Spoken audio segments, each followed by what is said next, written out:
Moi, je pense toujours à Robert Adams quand je fais des photos comme ça, par exemple d'un arbre. Parce que Robert Adams, c'est vraiment le photographe de l'évidence. C'est-à-dire, c'est pas une évidence esthétique. On se dit pas forcément c'est une belle photo, une photo parfaite. C'est une évidence quasi métaphysique, cosmique sur les éléments, la nature, la lumière. C'est quand il photographie un arbre, Robert Adams, il fait pas une belle photo d'un arbre. Quand tu regardes, tu vois pas une belle photo d'un arbre, tu vois l'arbre. Tu vois l'arbre. C'est le seul gars qui arrive à rendre naturel un arbre, comme parfois tu arrives à rendre naturel quelqu'un sur un portrait. C'est vachement plus commun. Des fois, tu vois un portrait, même d'un proche à toi, tu te dis, ah, sur cette photo, c'est vraiment lui, il y a un truc, il y a un naturel, je le reconnais. Bah, Robert Adams, il arrive à rendre naturel un arbre, ou un bâtiment agricole, ou une église, ou... Et moi, c'est ça qui me fascine. Mais là, pour le coup, j'y arrive pas. Parce que, je sais pas.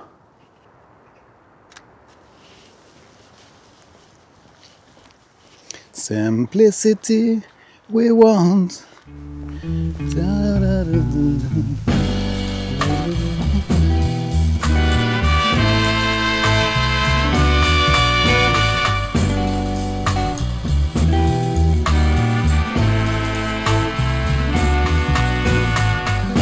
Only one. You'll never know how much I love you so.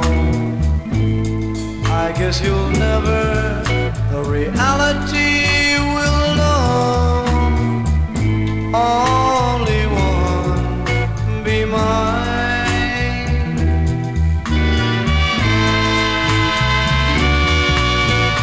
How can I survive the memory that I carry in my heart? Just Et là où d'autres photographes feraient peut-être même des meilleures photos de cet arbre, je crois que lui, c'est celui qui arrive à le plus réussir à le représenter de la manière la plus brute, la plus réelle, et le mettre dans son contexte, c'est-à-dire pas forcément faire du minimalisme à isoler l'arbre pour que ce soit satisfaisant, etc. Et vraiment faire une recherche et l'intégrer là où il est et le représenter en fait tout simplement. Et là où c'est fort, c'est que ça fait mine d'être une photo moyenne, mais c'est quand même une excellente photo, c'est là le génie. C'est-à-dire il a réussi à s'effacer pour qu'on voit l'arbre et qu'on prenne plaisir à voir cet arbre. Et ouais, même quand il parle de la lumière, je trouve que c'est hyper beau ce qu'il dit. Il faudrait que je mette un extrait de lui qui parle de la lumière. Light it is a physical thing that you're working with. It's also obviously metaphor. It's what you're working with to arrive at metaphors. It's the age-old symbol for truth. It's or expression of truth. So yeah, it's a loaded thing, but fundamentally, though, it's just a deeply mysterious, compelling ingredient for your understanding of life and your response to it. It's at the center of why one makes pictures and how one makes them.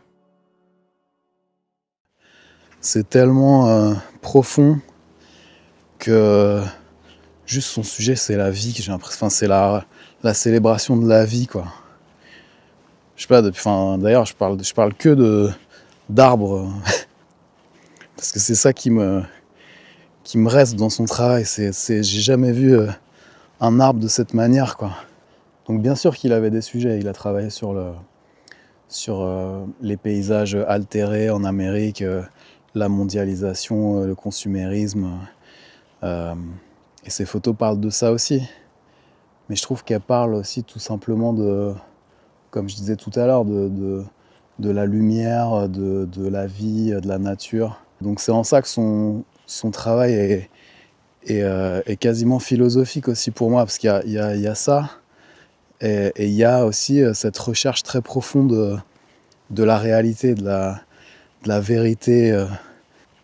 Moi, c'est en ça qui m'intéresse plus que d'autres photographes documentaires, c'est que c'est pas... Il pense pas qu'avec le médium photographique, il détient la vérité comme ça. Il la cherche. C'est le seul qui mettait... qui cachait la moitié d'un bâtiment avec un arbre ou avec une branche ou avec un truc qui n'a rien à foutre là. Et du coup, qui faisait une image qui sortait complètement du lot. Alors après, il faut pas tomber dans, je sais pas, comme dans le free jazz ou des trucs comme ça, dans le plaisir de jouer faux. Ou voilà, faut pas essayer de faire des mauvaises images. Faut pas jouer au gars qui fait des mauvaises images. Faut chercher à déstructurer un peu, mais tout en gardant une cohérence. Et ce qui m'intéresse chez Robert Adams, c'est qu'il était dans la pure période de la photographie documentaire, avec les grandes missions New Topographics, etc., auxquelles il a participé, avec d'autres grands photographes comme Lewis Baltz, Nicholas Nixon. Et je trouve que c'est celui qui a réussi à faire le truc le plus moderne peut-être.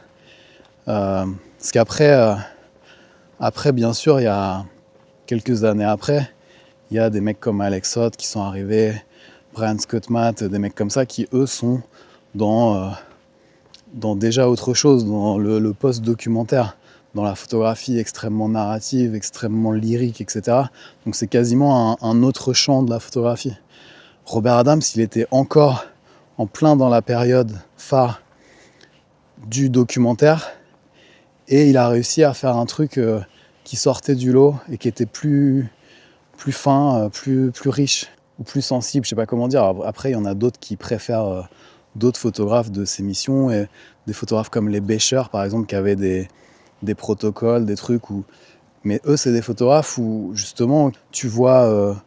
tu prends une claque et quasiment tu vois le protocole derrière chaque photo, quoi. Parce que c'est tellement bien fait, c'est tellement frontal, c'est tellement droit, c'est tellement parfait que tu penses à ça. Alors que Robert Adams, tu penses à ce que tu es en train de regarder.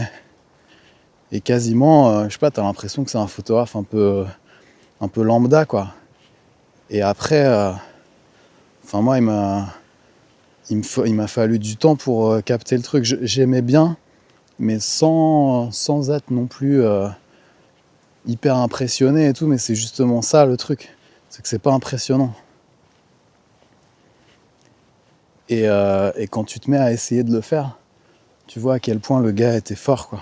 Et moi, c'est vraiment, en ce moment, c'est vraiment mon guide ultime, quoi. Donc ayez des photographes comme ça, que ce soit Robert Adams ou d'autres, hein.